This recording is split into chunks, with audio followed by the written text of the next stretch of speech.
Hello everyone, welcome to SB studio. और आज हम एमपी कांस्टेबल जीके साइंस का कैप्सूल नंबर 5 लेकर आ गए हैं। 15 से 20 दिन बचे हैं एग्ज़ाम की, और जो ये कैप्सूल देख रहा है उसके लिए बहुत ही ज़्यादा लाभकारी होने वाला है। ये कैप्सूल आपको सिलेक्शन दिला सकता है, क्योंकि इसमें कुछ ऐसे चयनित प्रश्न होते हैं जो एग्ज़ाम में आते हैं। तो इस वीडियो को ज़्यादा से ज़्यादा लाइक, शेयर, कमेंट, सब्सक्राइब करना ना भूलें। आप देख रहे हैं, साथ ही और बच्चों का फायदा मिल सके, इस वीडियो को ज़्यादा से ज़्यादा शेयर करिए, ताकि ज़्यादा से ज़्यादा बच्चे इस वीडियो का लाभ उठा सके। साथ ही वीडियो अच्छा लगे तो इसको लाइक करना ना भूलिएगा। तो चलिए शुरू करते हैं police constable GK MP GK science capsule number 5। तो पहला क्वेश्चन हमारे सामने है, मालवा की पठार की सर्वोच्च चोटी कौन सी है? तो मालवा की पठार की सर्वोच्च चोटी का नाम है शिगार। दूसरा क्वेश्चन है, चंबल नदी का उद्गम स्थल कहां पर है? तो जाना पाव पहाड़ी महू जो इंदौर के पास में है, वो वहां पर इसका चंबल नदी का उद्गम स्थल है। क्वेश्चन नंबर 3 है, मुक्तागिरी तीर्थ क्षेत्र किस जिले में है? तो मुक्तागिरी तीर्थ क्षेत्र जो है वो बैतूल जिले में है। क्वेश्चन नंबर 4 है कि औद्योगिक विकास केंद्र मालनपुर कहां पर है? तो ये भिंड में मौजूद है। मध्य प्रदेश का सबसे बड़ा कोयला क्षेत्र कहां पर मौजूद है? तो ये सुहागपुर शहडोल में मौजूद है। खूनी दरवाजा कहां पर है? तो चंदेरी के किले में जो है खूनी दरवाजा है। क्वेश्चन नंबर 7 की हम बात करते हैं, हिंदी ग्रंथ अकेडमी की स्थापना कब हुई? तो 1969 में हिंदी ग्रंथ अकेडमी की स्थापना हुई। 8वां क्वेश्चन है कि स्वांग लोक नाट्य किस क्षेत्र का है? तो ये बुंदेलखंड का लोक नाट्य है। नंबर 9 है कि सेवा विवाह की प्रथा किस जनजाति में है? तो गौंड जनजाति में सेवा विवाह की प्रथा होती है, जहाँ पर जो घर जमाई बनकर रहता है दूल्हा जो होता है। क्वेश्चन नंबर 10 की बात करते हैं कि महामृत्युंजय का मेला कहाँ पर लगता है? तो रीवा में महामृत्युंजय का मेला लगता है। क्वेश्चन नंबर 11 है कि उर्मिला महाकाव्य के रचनाकार कौन है? तो बालकृष्ण शर्मा नवीन जो है उर्मिला महाकाव्य के रचनाकार हैं। उसके बाद क्वेश्चन नंबर 12 है कि भारत में स्थानीय सुशासन का जनक किसे कहते हैं? तो लॉर्ड रिपन को स्थानीय सुशासन का जनक कहते हैं। क्वेश्चन नंबर 13 है कि मध्य प्रदेश में अधिकांश वर्षा जून से सितंबर के बीच होती है। यह वर्षा किन हवाओं से होती है? तो दक्षिण पश्चिम मानसून की वजह से ये वर्षा होती है। ऋतु संबंधित आंकड़े एकत्रित करने की वेधशाला मध्य प्रदेश में कहां पर है? तो ऋतु संबंधित आंकड़े एकत्रित करने की वेधशाला जो है वो इंदौर में है। बुंदेलखंड के पठार की सबसे ऊंची चोटी कौन सी है? कितने मीटर लंबी है? तो सिद्ध बाबा की पहाड़ी 1172 मीटर लंबी है बुंदेलखंड की। उसके बाद क्वेश्चन नंबर 16 है कि सभी पठारों में किस पठार में सर्वाधिक काली मिट्टी पाई जाती है? तो मालवा का पठार जो है सर्वाधिक काली मिट्टी के लिए जाना जाता है, जहाँ की उत्पादन क्षमता काफ़ी अधिक होती है। नंबर 17 क्वेश्चन है कि खरमौर पक्षी संरक्षण हेतु सरदारपुर अभ्यारण्य कहाँ पर है? तो धार जिले में सरदारपुर अभ्यारण्य है। 18वां क्वेश्चन है कि किस उद्यान में रेप्टाइल पार्क स्थित है? तो पन्ना राष्ट्रीय उद्यान में रेप्टाइल पार्क स्थित है। क्वेश्चन नंबर 19 है कि खैर के वृक्ष का उपयोग किस हेतु किया जाता है? तो कत्था के निर्माण में इसका उपयोग किया जाता है। राजा अशोक जब विदिशा के राज्यपाल थे, तब उन्होंने विदिशा के सेठ की पुत्री से विवाह किया था। उस सेठ की पुत्री का नाम क्या था? तो श्रीदेवी था उस सेठ की पुत्री का नाम। क्वेश्चन नंबर 21 है कि मध्य प्रदेश में राष्ट्रीय सोयाबीन अनुसंधान केंद्र कहां पर है? तो ये इंदौर में है। क्वेश्चन नंबर 22 है, मध्य प्रदेश में एकमात्र गांजा उत्पादक जिला कौन सा है? तो वो खंडवा है।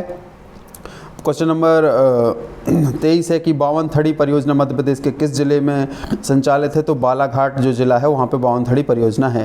क्वेश्चन नंबर 24 है कि ग्वालियर के दुर्ग में सास बहू का मंदिर का निर्माण किसने करवाया? तो महिपाल राजा ने ग्वालियर के दुर्ग में सास बहू का मंदिर का निर्माण कराया। मध्य प्रदेश उद्योग निगम द्वारा संचालित एम्पोरियम का क्या नाम है? तो मृगनगरी एम्पोरियम है, जो इंदौर में भी खुला हुआ है और भी जगह पर ये ओपन है। तो ये मध्य प्रदेश उद्योग निगम द्वारा संचालित है। 25 क्वेश्चन हो चुके हैं, समय हो गया है 3 मिनट 37 सेकंड में हमने 25 क्वेश्चन कवर कर लिए हैं। थोड़ा जल्दी कवर किए हैं। बाकी के समय में हम 10 मिनट में 50 क्वेश्चन तैयार करते हैं, तो 7 मिनट में बाकी के क्वेश्चन हम कवर करने का प्रयास करेंगे, जो कि आसानी से हो जाएगा। तो कत्था बनाने का कारखाना कहाँ पर है? तो मुरैना जिला में कत्था बनाने का कारखाना है। क्रायोजेनिक का संबंध किससे है? तो निम्न तापमान का जो अध्ययन होता है, वो विज्ञान जो होता है उसका संबंध क्रायोजेनिक से है। प्रिज्म में प्रकाश के विभिन्न रंगों का विभाजन होता है किस कारण से? तो प्रकाश के अपवर्तन के कारण प्रिज्म से प्रकाश के विभिन्न रंगों का विभाजन होता है। क्वेश्चन नंबर 29 है कि ऑप्टिकल फाइबर का उपयोग किसमें होता है? तो एंडोस्कोपी में हम ऑप्टिकल फाइबर का उपयोग करते हैं, जिससे पेट की जांच होती है, ऑप्टिकल एंडोस्कोपी कहलाती है। एशिया का विशालतम परावर्ती दूरबीन कहाँ पर है? तो ये कावालूर कर्नाटक में है। ये विशालतम परावर्ती दूरबीन है। उसके बाद क्वेश्चन नंबर 31 है, पराबैंगनी किरणों में ऊर्जा किस की अपेक्षा अधिक होती है? तो अवरक्त किरणों की अपेक्षा पराबैंगनी किरणों में ऊर्जा अधिक होती है। अब बात करते हैं क्वेश्चन नंबर 32 की। तो कंप्यूटर के लिए आईसी चिप आमतौर पर किससे बनाए जाते हैं? तो सिलिकॉन से आईसी चिप बनाए जाते हैं। टेलीविजन के रिमोट कंट्रोल में प्रयुक्त विद्युत चुंबकीय तरंगें कैसी होती हैं? तो अवरक्त होती हैं। उसके बाद क्वेश्चन नंबर 34 है कि वह उपकरण जो ध्वनि तरंगों की पहचान तथा ऋजु रेखा के लिए प्रयुक्त होता है, तो वो रडार कहलाता है। क्वेश्चन नंबर 35 है कि चंद्र सतह पर एक प्रेक्षक को दिन के समय आकाश दिखाई देगा, तो वो कैसा दिखाई देगा? काला दिखाई देगा। एक ही समय पर दोनों दिशाओं में डेटा भेजने के लिए कौन सी डाटा संचार विधि का प्रयोग की जाती है? यहाँ देश नहीं है, दिशाएं हैं, तो वो फुल डुप्लेक्स मेथड से हम एक ही समय में दोनों दिशाओं में डेटा भेज सकते हैं। ओरिजिन ऑफ स्पीसीज की रचयिता कौन है? एक पुस्तक है जो प्रजातियों के बारे में है, उसने लिखी है, डार्विन ने लिखी है इस बुक को। उसके बाद क्वेश्चन नंबर 38 की हम बात करते हैं। तो जंतुओं में एंजाइम प्रणाली नहीं होती है, जिसके आधार पर वे किससे ऊर्जा प्राप्त करते हैं? तो वो पानी से ऊर्जा प्राप्त करते हैं। क्वेश्चन नंबर 39 है कि विटामिन डी की कमी से होने वाले रोग रिकेट्स में शरीर का कौन सा अंग प्रभावित होता है? तो अस्थि, जो हमारी हड्डियां होती हैं, वो प्रभावित होती हैं विटामिन डी की कमी से। क्वेश्चन नंबर 40 है कि पृथ्वी पर विशालतम जीवित पक्षी कौन सा है? तो शुतुरमुर्ग पृथ्वी पर विशालतम जीवित पक्षी है।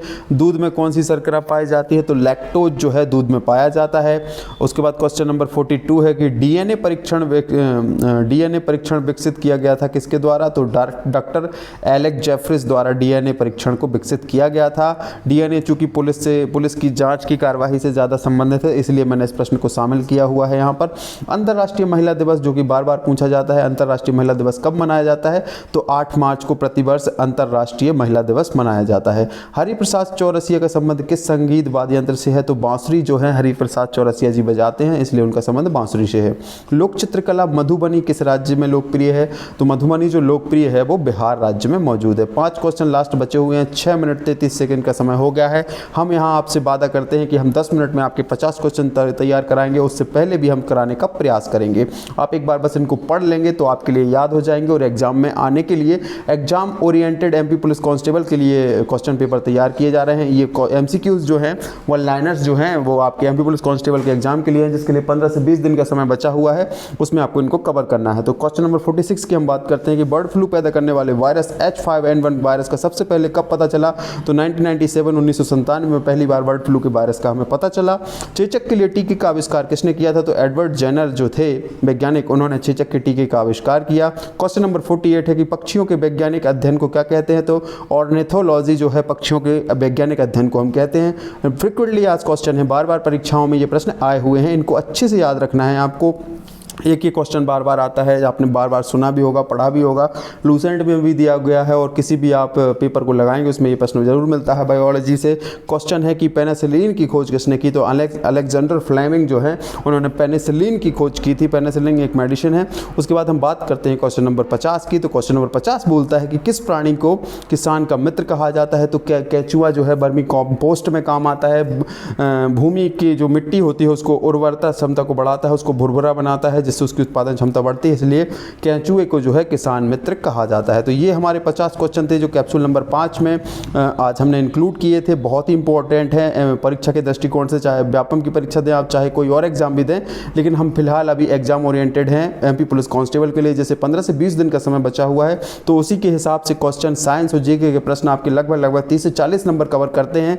तो ये आपके गोल्डन मार्क्स होते हैं जो आपको सिलेक्शन दिलाते हैं, तो इनको जरूर कवर करें। साथ ही इसकी पीडीएफ अगर आपको प्राप्त करनी है तो आप हमें मैसेज कर सकते हैं इस वीडियो की लिंक में। आप हमें कमेंट कर सकते हैं कि हमें व्हाट्सएप ग्रुप से जुड़ना है, जहां पर मैं आपको व्हाट्सएप ग्रुप की लिंक दे दूंगा, जहां से हमारे ग्रुप में आप ऐड हो सकते हैं। साथ ही हमारी सारी की सारी पीडीएफ्स को प्राप्त कर सकते हैं। तो कैप्सूल नंबर 5 की पीडीएफ हमारी 2-3 घंटे बाद जो है हम अपने व्हाट्सएप ग्रुप पर अपलोड कर देंगे।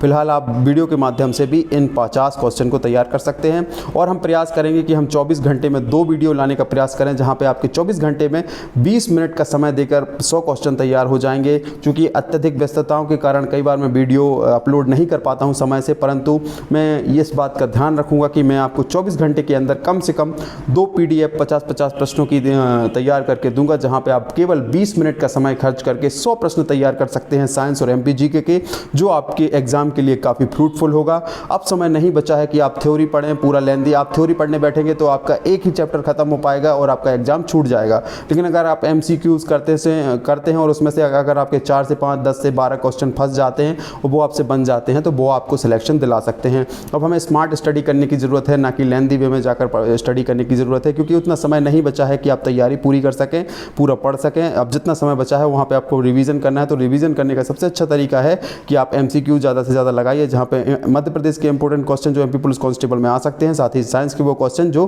बार बार पूछे जाते हैं। तो ये वीडियो आपको कैसा लगा, comment, like, share, comment, subscribe करके ज़रूर बताएं। चैनल को सब्सक्राइब कर लें, साथ ही बेल आइकन को प्रेस कर लें ताकि जब भी कोई नया वीडियो अपलोड हो उसकी नोटिफिकेशन आपको मिल सके। वीडियो अच्छा लगे तो लाइक करना ना भूलें, ज़्यादा से ज़्यादा वीडियो को शेयर करना ना भूलें और कमेंट करके हमारे व्हाट्सएप ग्रुप से जुड़ सकते हैं, जहाँ से आप ये वीडियो प्राप्त कर सकते हैं। आज की वीडियो में बस इतना ही। जय हिंद, जय भारत।